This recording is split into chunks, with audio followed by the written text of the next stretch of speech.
13 Questions by Mantranscending. Manhood in the Digital Age.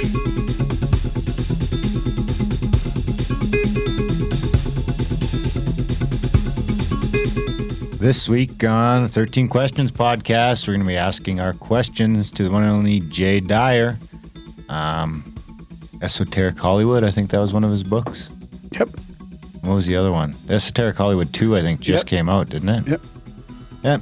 We've talked to Jay a few times on the Grimerica show, and he's one of those guys, got his own take on things. An interesting interview, great bonus section. You listen to all his... No, I can't listen to all of them. I listen to quite a bit of his stuff, or some of his stuff. Steam rooms? No. Boiler rooms. Boiler rooms, yeah. On alternate current radio with Sporer and Hesher. Is it just those three? No, it's like 5 or 6 people on there, and he joins them. It's like a weekly show, and they run down a bunch of different kind of current event topics and strange stories and stuff like that. But they've all got a varied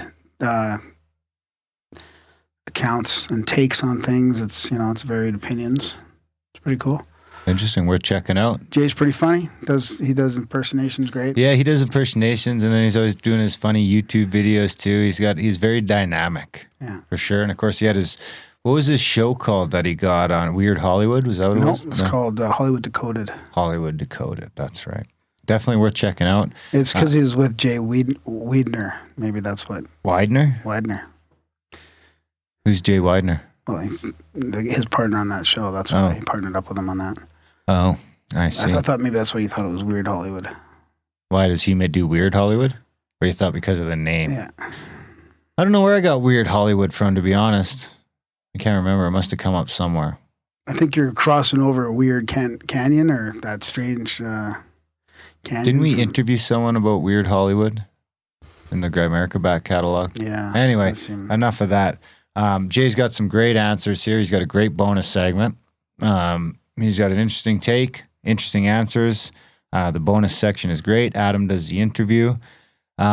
I don't know if you haven't signed up yet. You might as well get to it. I think this is episode 18. Wow, already. Mine and Graham's have both come out. Has mine come out?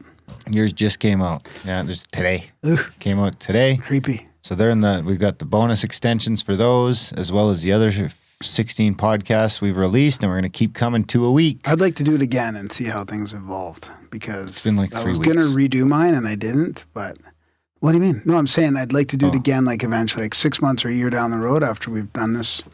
If we're still doing the show. Yeah. So you get the 2 shows a week, 2 extensions, 2 podcasts a week extensions. You get the 7 bonus questions and the wrap-up. The wrap-ups are usually the funnest part. It gets a little more free-flowy, less structured. I don't know. It's tough to say what the best part is. I guess every interview has sort of its unique best part. The books, I think, are my favorite. I like to hear about people's books they're reading. I can add those to my list. I've actually already gone through a couple. The Alchemist I went through. And I just got... Because you know what I got? I got the Odyssey, and it's a tough read. Oh, yeah. So I got the audiobook, so it can be narrated to me. And then he reads it with the proper timing. Now it's making a lot more sense. Oh, okay. Because it's written too close to how it was actually written. So it's hard for me to read with my 21st century mind. But when it's narrated, it's done more like the story. And it's funner too, because you get all the words. And it's very fiction, or it reads like a novel. Mm-hmm. You know what I mean? So it's nice to listen to. Anyway, aside from the bonus extensions, you're going to get 2 of those a week and the entire back catalog. You're also going to get exclusive content from our affiliates. Right now, that's TJ Walker and his 5 communication courses.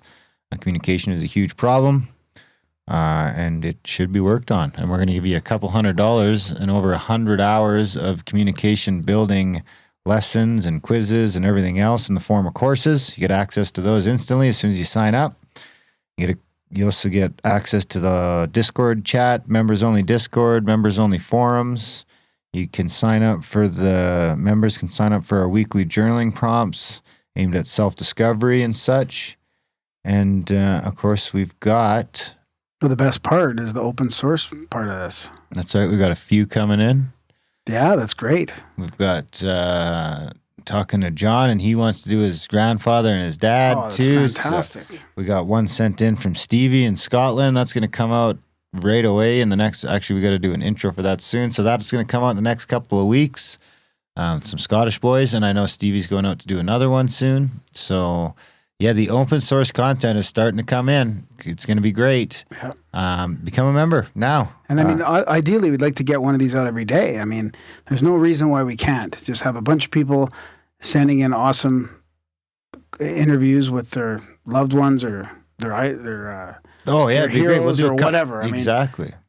Exactly. Like I would have loved to have done my dad. I mean, he was a big part of my questions and answers when I did this. And I thought I would love to have my dad on here. Oh yeah, I would have loved to have my grandpa on and just have it, and then it's just there forever, right? Yeah. So to take that, it's worth taking that up now, because when it's too late, it's too late. So you go to 13questionspodcast.com/sign up. Sign up, go out, do those interviews and immortalize them on the internet forever, and get that wisdom, not just to you, but get it out to the world. And we do want to thank all you guys, because, we're trending. 13 Questions is trending in a couple of stores around, a couple of iTunes stores. I heard it's trending in the UK, heard it's trending in Australia on the New and Noteworthy. It's trending in a couple of places.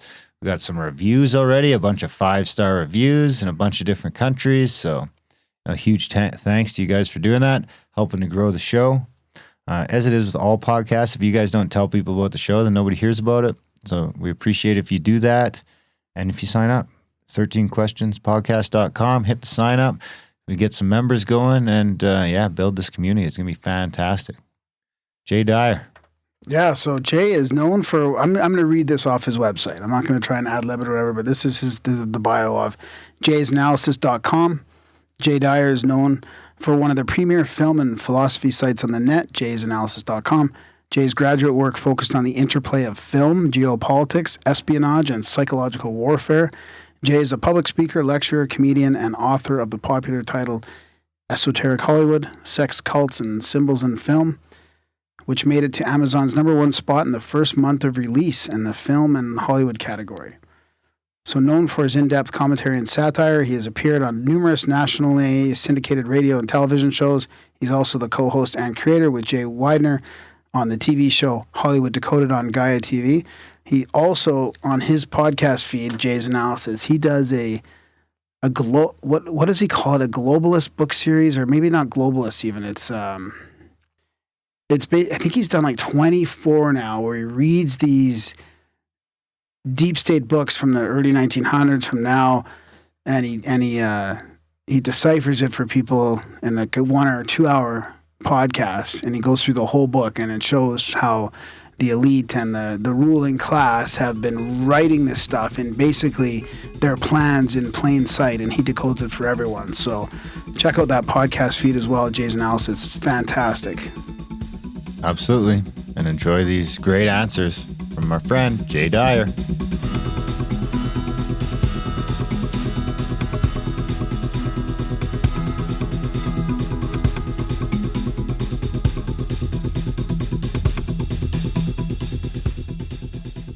All right, welcome back to 13 Questions. My name is Adam. Today we are speaking with Jay Dyer. All right, you ready to go, Jay? I am. Awesome. What was the best advice ever given to you? The best advice ever given to me was just on the human level, aside from anything like religious or spiritual, was probably, why aren't you your own boss doing your own thing? You could do it and be successful. Would you modify that at all any today? I would not one bit. In fact, I would actually tell my younger self to go ahead and become my own boss in my 20s. So I was really intent at that time on kind of doing things the system way. I wanted to be a PhD. I wanted to teach at the academic level. And that was before I realized that the university system was pretty controlled. It's kind of a clique, and you don't really progress in the ranks up the totem pole unless you toe the line on a lot of ideas and views. So if I could go back, I would probably tell my younger 20s era self, I'm not from the 1920s. I'm talking about my 20s. I would tell my 20s era self to forget it and start my own business, which I eventually did. Nice. I would modify it by saying start younger. What was the most important lesson you learned from your parents? Don't be a boomer. What do you mean by that? I'm not familiar with that term. Oh, that's kind of a joke. There's like I'm the godfather of the boomer meme, boomer posting. So it's kind of a joke about the boomers era generation, and they have a lot of funny flaws. I mean, I'm not dissing all boomers. It's just a kind of an inside joke that became a meme online. But Nice. So my parents were boomers, and so I think they were a generation subjected to a lot of high tech social engineering conditioning, and I think that they weren't really prepared for what would come, all the tech that would be rolled out, which ultimately, unfortunately, is part of the system. But yeah, I think that the ability to see the mistakes and the flaws of the boomer generation is a big insight that. Now I see what you mean. Yeah, Gen Z, which or excuse me, Gen X. I'm Gen X.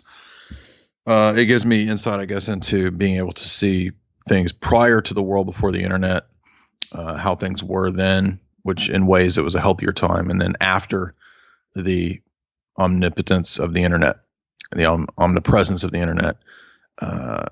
I think there's a unique vantage point that Gen X has, where they can look forward and back, and they can see two different. They're in between. They're in between the millennials. They're in between the boomers, so they have an insight into a lot of things from that vantage point. Anyway, in that regard, the piece of advice was not necessarily anything direct, as in words of wisdom. Although I think it was my dad that at one time said, "You should just be your own boss, start your own business."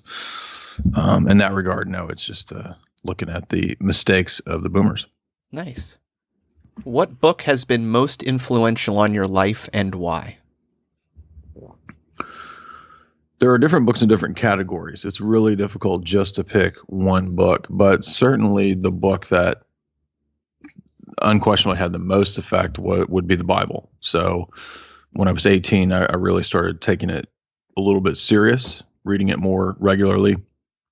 And that kind of spawned 2 decades. I just turned 40, so 20 years of biblical studies and biblical research has undoubtedly had a huge effect on my worldview, how I view things, how I view everything philosophically. The way I approach things, the way I talk about things, I talk about worldviews, because my training was as a philosopher. So basics of a worldview is your metaphysics, which is what's real, what's not real, your ethics, how you perceive right and wrong, and epistemology, how you know, what our beliefs are, where our beliefs come from. So those 3 branches historically make up philosophy. They make up a worldview.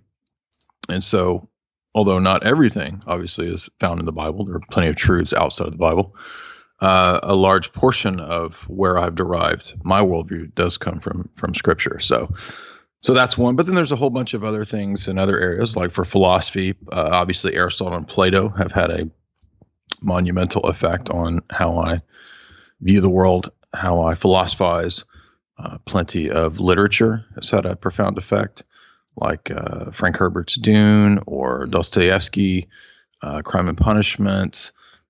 There's all kinds of, it just depends on the genre, because I am a bibliophile. So my mom was an editor and then a librarian. So I was raised in a heavily bookish world. I have thousands of books. I've read more books than I can remember.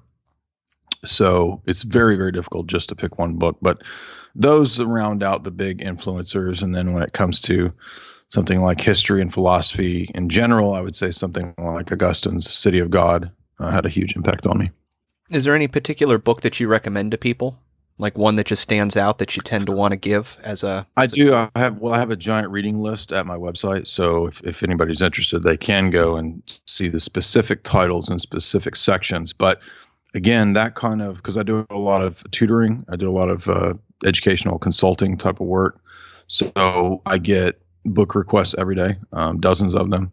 People want to know what's the best book in this topic, that topic. And so I'm the list is in progress. Obviously, there's a lot more to do. But again, that always depends on what subject a person is interested in. So if there's a question about comparative religion, it's going to be somebody like Mircea Eliade, his trilogy, or Sacred and the Profane. If it's a question about how do we know the biblical texts are reliable, it's going to be somebody like F.F. Bruce or Craig Blomberg. Or how do we know if God exists? It's going to be somebody like Ultimate Proof by Dr. Jason Lisle. If I'm asked, how do I get my life together from like a pragmatic self-help perspective, I always say, well, start by reading Proverbs and then read Ecclesiasticus or Sirach. What daily habits or rituals do you have, and do you recommend them to others? I have a liturgical prayer book that's an Orthodox prayer book, and I sometimes slip up. I don't pray every day, but my intention at least is to pray every day. So I engage in the daily prayers there. And even the days where I skip that, I still do the Jesus prayer, which is a method taught in Orthodox mystical spirituality, which is just, Lord Jesus Christ, Son of the living God, have mercy on me, a sinner. And that kind of focuses the mind. This comes from Gregory Palamas, one of the Orthodox mystics of the Eastern medieval church, not the Roman Catholic Church. And so that's one aspect. Another thing I do too, people overlook this, but I'm a big fan of of wisdom texts being played audibly. So I will actually play either Proverbs or Sirach or Ecclesiasticus, which there's Bible apps have that stuff, and then there's also a YouTube version of Sirach because Sirach's really good. It's like 60 chapters, and it's like extended practical ancient advice that you don't have. Like if you had a Protestant Bible, like you wouldn't get that it wouldn't be in the canon of Scripture. So I actually play those through at least once a month, and I'm pretty consistent on that one. So that's always been the most effectual, pragmatic approach I've had to getting my mind straight on a daily basis. But as for like regular day-to-day routine, I eat a fairly keto carnivore type diet, paleo strict, mostly meat. Now I'm transitioning into more and more meat diet-wise, and that's for various health reasons. I've had a lot of gut celiac type issues, so that's part of the.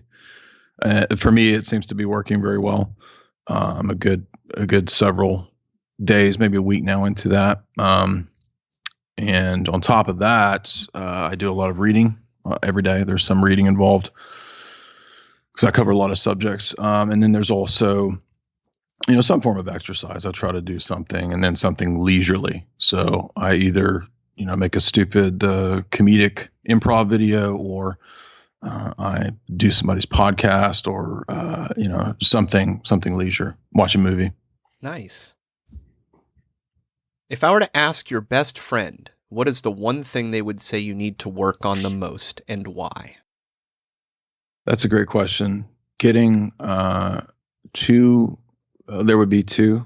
One of them would say focusing my attention on, let's put it this way, not getting so into the intellectual side of things and neglecting the practical side of things. So my personality, my makeup has a tendency to kind of stay in the clouds, to kind of stay in the abstract. And I get so kind of obsessed. Like I'll pour myself into doing something for, 8, 10, 12 hours straight, won't eat. I'm that kind of a person. So that can be good, but there's also drawbacks to that where you will neglect other stuff. You won't do the practical things. You'll forget to pay a bill or, something like that because you're so wrapped up in what you're trying to create or work on. So the overemphasis on the intellectual, the overemphasis on the, which actually that can kind of breed a sort of arrogance. So I have a tendency to be arrogant at times. And so I think that my friends would say that probably the area of my life that's most imbalanced, that needs to come into balance, would be not getting over obsessed on the intellectual side of things and neglecting the practical. What are you most curious about? I would say the most curious thing would be really fascinating speculative topics related to branches of philosophy like math theory, or dimensions, or layers and levels of reality in terms of metaphysics. Questions of, is there a spiritual realm? Which obviously I believe there is, but what is the nature of the spiritual realm? How does it interact with our plane of existence? Angels, demons, the idea of virtual worlds, the questions, kind of perennial philosophic questions like, what is infinity? How does infinity relate to the realms of the created? You can actually have multiple infinities. So that branch of philosophy is one that I find the most fascinating. There's a book by Paul Davies, who's a physicist philosopher, called Mind of God, that's really good, that kind of branches into a lot of those areas. So one of the things that I do in my like apologetics type work is I talk about the fact that math, numbers, and concepts, I believe, directly point to the existence of God. So it's a unique kind of approach to arguing for God's existence, which is called transcendental argumentation. It doesn't have to do with, it's not transcendental meditation, two different things. It's more of a metaphysical and epistemological argument based around logic and the nature of immaterial invariant objects like numbers. So what that does is it kind of points us in the direction of the divine mind. So that is probably what I think is the most fascinating out there sort of subjects.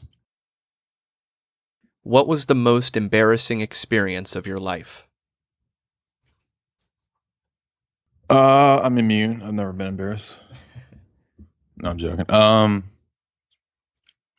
can think of two instances that I actually covered up, so I don't know if they count, but if I had been discovered in those instances, they would have been. I remember one time I was hitting on a girl, and I'd eaten like a bunch of pickles or something. And I basically had to exit this failed attempt to hit on this chick because of bowel issues. If you catch my drift, I was about to have basically nuclear diarrhea, and I barely escaped the situation by, I think, running into a gas station. I had to leave her house and walk down the road and explode the diarrhea into a gas station. If I had done it at her house, of course, it would have been, pretty disastrous. But that was back in like early high school era, so I don't know if that counts. And I didn't get caught, so I snuck that one through, silent but deadly there. But what was the most embarrassing? Honestly, I this may sound a little odd, but I can't think of anything that. Oh, I remember one time I got beat up. Like the first fight I had in high school was, I got beat up because I'd watched a bunch of Van Damme movies, and I thought I could do like a roundhouse if I just watched enough Van Damme movies. And the dude beat the crap out of me, literally. No, I didn't crap my pants. That was the date. But this guy beat the crap out of me, and he made my eye red. So this was my freshman year of high school, right? And of course, everybody who's a freshman, gets made fun of. You're kind of the lowest thing on the totem pole. I had a red eye for a week because he, like busted blood vessels or whatever. So I got called Terminator for a few weeks when I was a freshman in high school, which, that was probably the most embarrassing, and if you're a freshman, you know how it is when you're a freshman, you're scared, you're at high school and there's all these big dudes around you and you're trying to try out for a basketball team and everybody's really good. You're not that great. And you've got a Terminator eye. Well, yeah, you basically got a big target on your face just asking. Exactly. Yeah. So you're getting so, but so that was probably the most embarrassing that I can recall. And if you get beat up really good, in high school, you get made fun of for at least a month or two. That's not going away anytime soon. Oh yeah, you're the story that everybody's talking about. Mm-hmm. Yeah, that's probably it. What is your greatest fear, and how did you overcome it? I've had weird, obsessive, kind of strange fears that probably most people don't have. Things like being deceived. Like, am I self-deceived? And that's probably from being a philosopher and going to, all these philosophy classes in college. And you get introduced to asking questions that most people wouldn't ask because they didn't go through a bunch of crazy philosophy classes. So, but if you did, you think, oh, what about Descartes' question of the evil demon, and how do I know I'm not being deceived? And, what if, that kind of stuff kind of set me on a philosophical quest, you could say, of asking abstruse questions, obscure questions.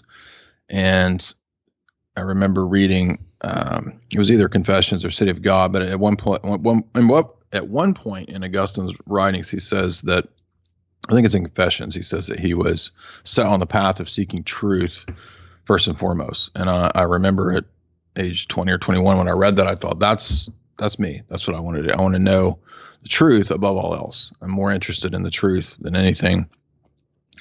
And so part of that quest is also the fear of, what if I'm wrong? What if I'm wrong on something big? What if I'm wrong on things that are just secondhand, obvious, absolutely certain issues?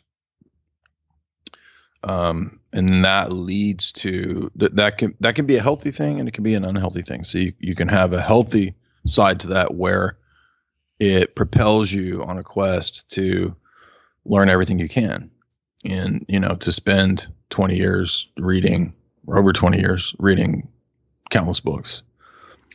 And in that regard, it's good. But at the same time, there's a danger of you never feel rest. You never feel peace and contentment. And I would say it wasn't really until my mid 30s that I really started feeling some peace and contentment. And I wasn't as worried about solving every cosmic mystery as I was in my 20s. Because when you're in your 20s, you have a kind of idealistic approach that you can do anything, which you can in a sense, and that's good. But you think, I can take on all these grand narratives, and I can solve all the problems of Western and Eastern philosophy. I can do it.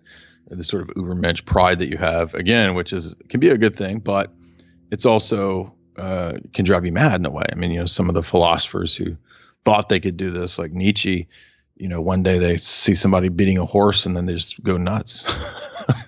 So he just lost his mind from this absurd quest. Other people into mathematics have lost their mind on that kind of a quest too. They thought they were going crazy, like, I don't know, John Nash or Gödel or somebody like that. So there's a good side and a bad side to that. But as you get older, I think you kind of ease into realizing how much you don't know, and you're a lot less concerned with obsessively sort of obtaining certainty. Not that you can't have certainty, which paradoxically I think that you can, but even in the midst, it's kind of a weird, almost inexplicable relationship between the fact that you can have certainty in the midst of continually evolving your knowledge and learning new facts.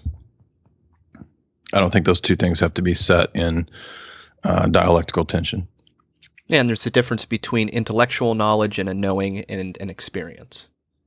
Correct. Yeah, like knowledge, I see that as like bare facts, wisdom, data, and bare knowledge. Knowledge is essentially bare data and facts. Wisdom is the application of that to one's life. So, exactly. Solomon is a great example of somebody who applied the knowledge in a wise way. Who were or are your role models, and why?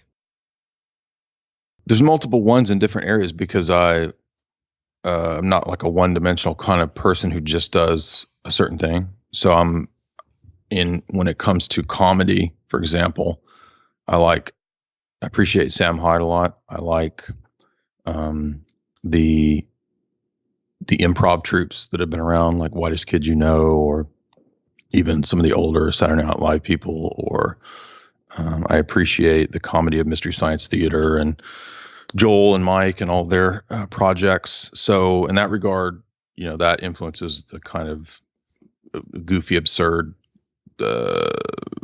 improv that I do, somebody like Andy Kaufman, that kind of stuff. And then in other genres, it's other, like in philosophy, there's Maximus the Confessor, there's Plato and Aristotle, the greats, and even a little bit of literature I've done at times. I've written a few short stories, and I try to model them on people like Flannery O'Connor or Dostoevsky. So again, it really just depends on what genre. If it's now videography and making videos, I try to make my stuff, in the style of KJ over at Scariest Movie Ever. I think he does really good videos. PewDiePie, I think he does really good videos. It took me a while to figure out why people like PewDiePie, and then I watched a few of his videos, and so I thought I could try to. Yeah, he's got timing and cuts he's got down. this. Yeah, he's got this There's really good timing. Exactly. So yeah, again, so it just depends on the genre to pick somebody who's the archetype, that you want to try to be like. But mine are pretty specific in specific areas. There's not a like one, like I want to be like Mike Tyson or something. I want to be like Mike Tyson. What institution of society or structural aspect of modern life would you change given the chance? I would reform the Orthodox Church, and by extension, the other so-called churches of Catholic Church. I think that whole thing needs to be renovated, purged, especially given what's come out in the news recently. But I am Orthodox, so I take that's a very serious aspect of my life as well. So that plays a lot into my worldview and what I talk about and the stuff I do. And I think that you have this problem of, ironically, whatever religion you are, really, this kind of applies to everybody across the board. If you have a religious perspective, is that it's more and more becoming evident to me that when we critiqued the Soviet Union because they engaged in what's called Sergianism, which is the idea that you could just create state-funded or state-mandated church leaders, and everybody critiques this. But what most people don't know is that in the West, in America, that goes on now. It's just not as overt. So there's all sorts of means by which the whole realm of the religious sphere is essentially controlled, just like the other spheres of life, just like the education sphere, just like banking, any of these areas of life that we think about, those are socially engineered and controlled, part of full spectrum dominance. And the same thing happens in the religious sphere. But for me, that's the most important. That's what the majority of people, even though there are a lot of atheists nowadays, or who people, in polls profess to be atheists, still the majority of people in America and the West profess some form of theism, some form of religion or practicing Christianity of some kind. And the irony is that we are actually truly under the Soviet control. We're just as Soviet as the Soviets were, controlling religion, controlling the church there. But everybody thinks they're free. Everybody thinks propaganda affects somebody else and not them. Exactly. That's a great way to put it. And then we start realizing, actually, this hits us. This is us. So I just did a talk, for example, on the history of the RAND Corporation. And one of the things I do is it's called a globalism book series, where I go through the writings of the top globalists. And I just go from what they say, and I analyze the book. I think we've done 16 or 17 of these now. And the last one that I did this last few days was Alex Abea's book, Soldiers of Reason, the History of the RAND Corporation, which essentially gave us the Cold War, gave us mutually assured destruction, gave us the doomsday clock, the nuke threat. All that stuff is from the RAND Corporation, which is a bunch of neocons trying to scare everybody. That's what it amounts to. And it worked. It worked very well, and especially during the Cold War. And the thing that we come to realize, his thesis by the end of the book, is basically, if you have a problem with the RAND Corporation, then you kind of have a problem with the entire modern day American system, because you can't, on the one hand, critique RAND and love present day America. You know what I mean? In other words, you have to be more consistent. Say, look, modern day America is a creation of the RAND Corporation. In fact, much of the modern world is.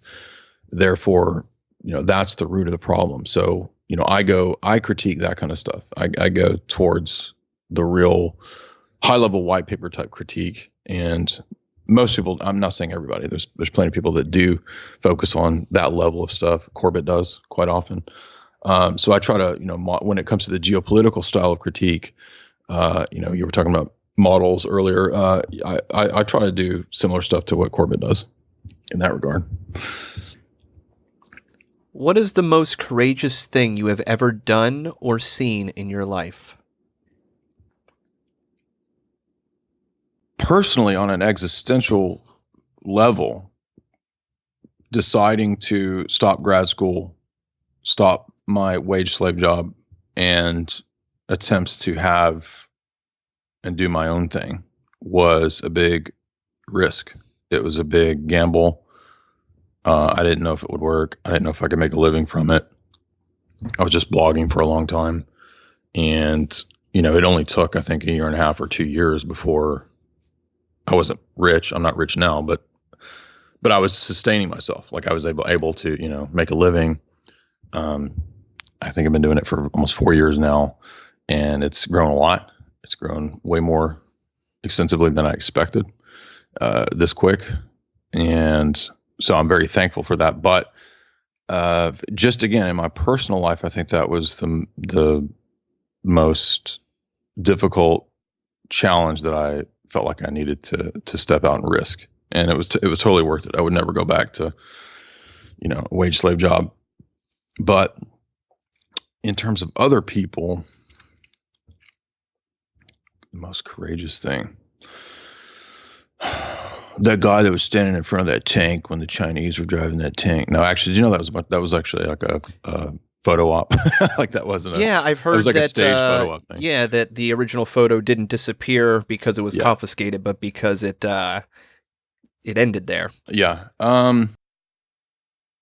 There are some great stories about Byzantium, where people knew that Byzantium was going to fall, and it's kind of one of those Alamo type stories, but they kept fighting anyway.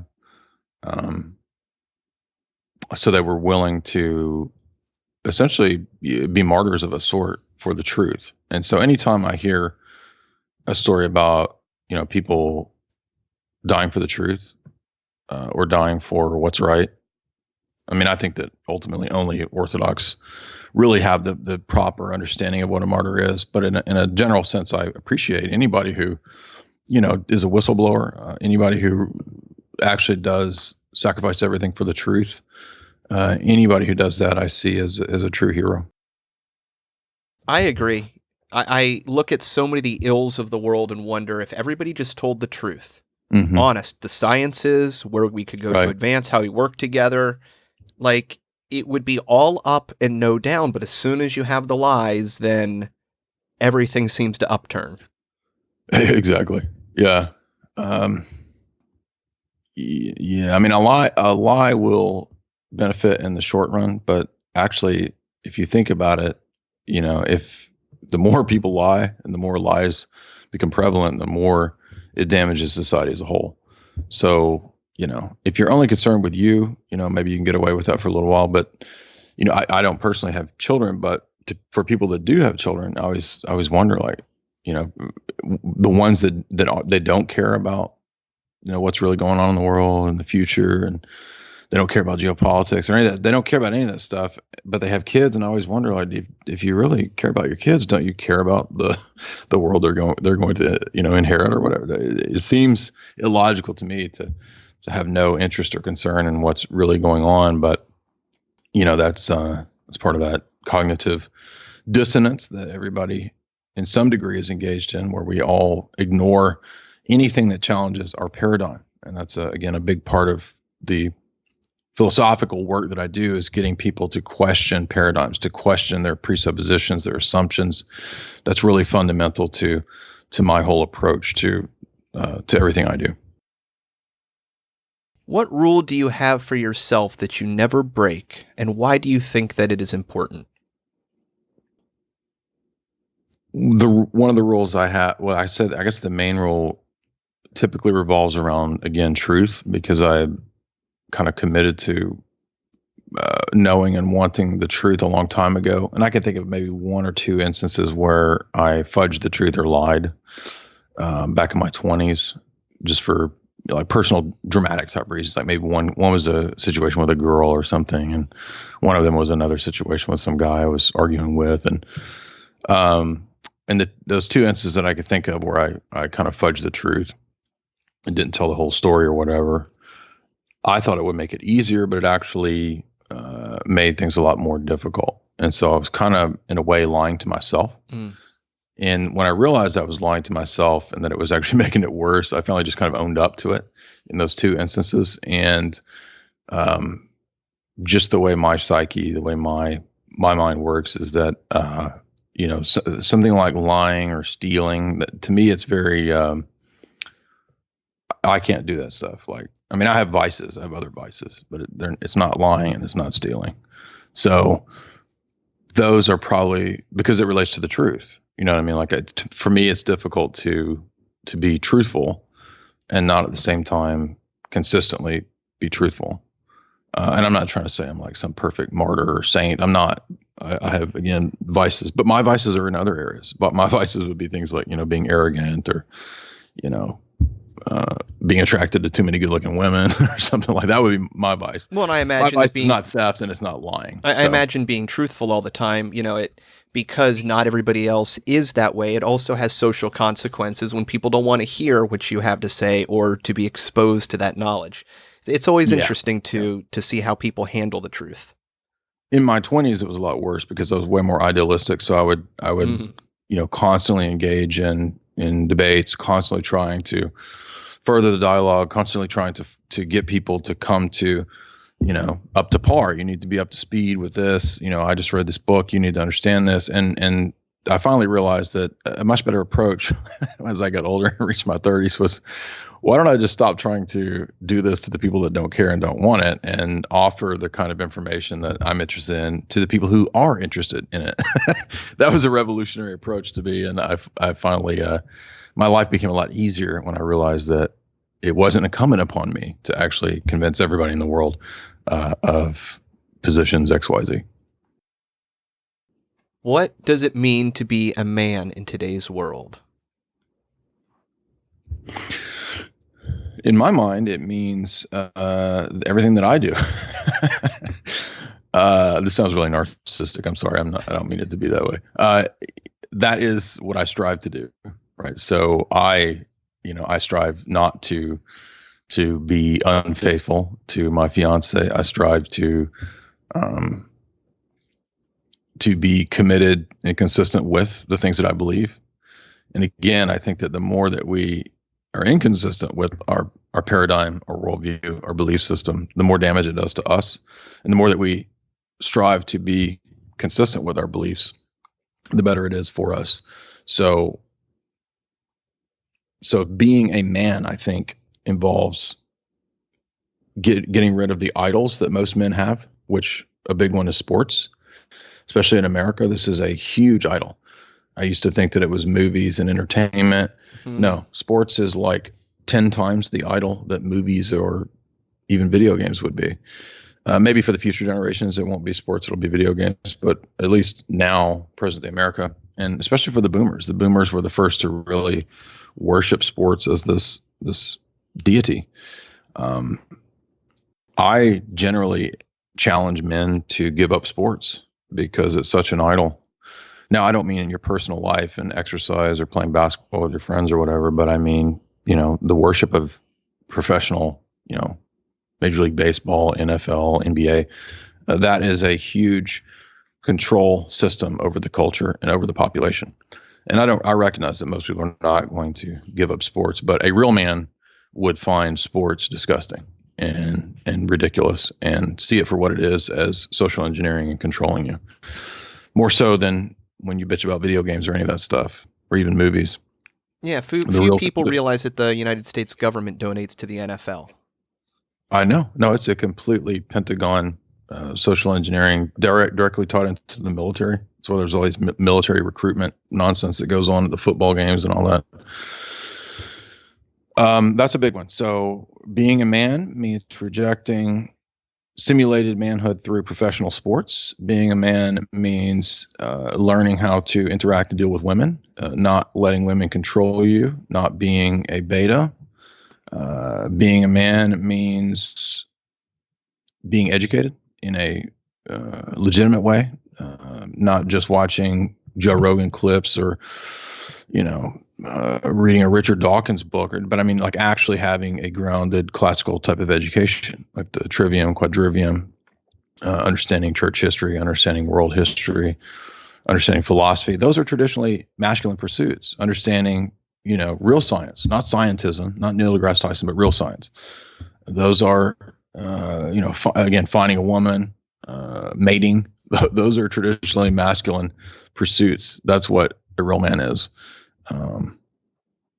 And I would say that a big part of that too is, again, your connection to God. You can't do that without having,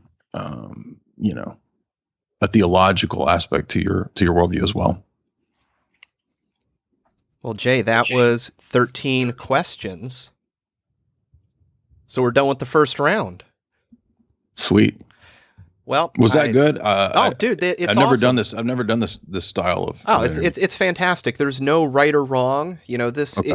When I look at it, I kind of look at, if there is a roadmap to life, what roadmap do you have? How did you navigate things? And when you hear people, how they answer these questions, it gives me an idea of what is important to you, how you think in these really deep questions. And so at least when I listen to the podcast, I always kind of have it framed up in my mind that, I'm getting a roadmap, maybe figuring out where I should turn left when I might turn right, look where Jay got into his life and the values he holds, maybe I'll do things in the way that he thinks. So yeah, no right, no wrong. It was fantastic. Cool, man. All right, so I'd like to thank everybody for coming to listen to the podcast. You can hear more if you want at 13questionspodcast.com. When you become a member, you'll get access to the bonus questions coming right up, plus access to the writing courses and prompted writing that we're going to send out to each month if you want to sign up for those, plus forums and guests in there. Starting a community. Thank you for joining us. All right, Jay, welcome back to the bonus round. You ready? I am. Awesome. All right. First question. What quality do you most admire in a man? Is this a lightning round or is this like, can I reflect on this? Oh, stuff? You can as quickly as you want. If you want to spend 5 minutes here, 5 hours here, we're gold. Wisdom, because in an age of the proliferation of bare facts and data with the internet, with infinite information, how often do we actually see men applying data in a sensible, useful, positive way? Very rare. And so I think that there's a big lack.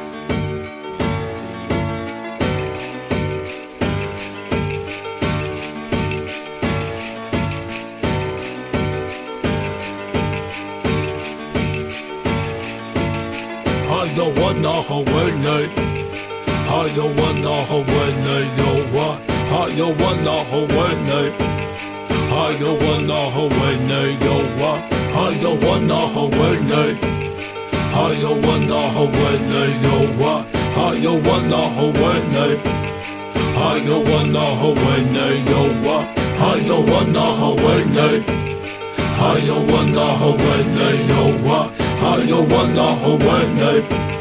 I don't want no Hawaii. Yo, what? Why is one man rich and another man poor? Why we ain't satisfied? Why we gotta have more? Why your suicide rates on the rest so high? Why I tell you the truth but you say don't lie? Why is being a good father at an all-time low? Why is it acceptable? Yo, why? I don't know. Why she blame him and he blame her? It's useless. Ask yourself this question. Why you making excuses? Why do parents gotta bury their kids? Why we text and drive, not caring how scary it is? Why it's so hard to forgive and leave the past behind? And if you did, then that's divine. Why don't you help your brother when you see him fall? Why do we act like God don't see it all? Why do we call them black, them white, them Asians and use labels? Now that's racism. I don't want no Hawaii. Why? I don't want no Hawaii. Yo, why? I don't want no Hawaii. Why? I don't want no Hawaii. Yo, why? I don't want no Hawaii. Why? I don't want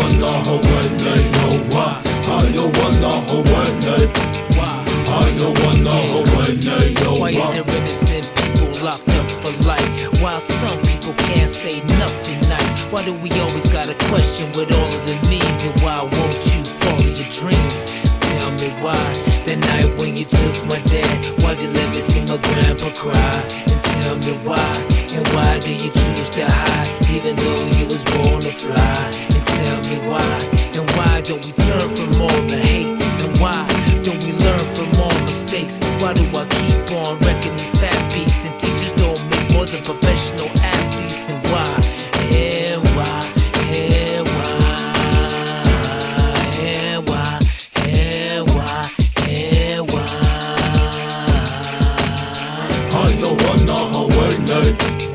I wanna Hawaii. Why? I wanna Hawaii. I wanna Hawaii. I wanna Hawaii. I wanna Hawaii. I wanna Hawaii. I wanna Hawaii.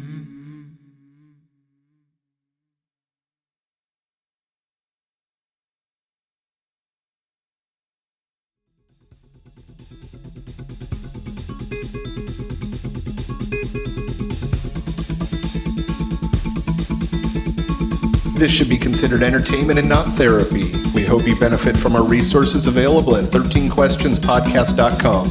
Thank you for listening.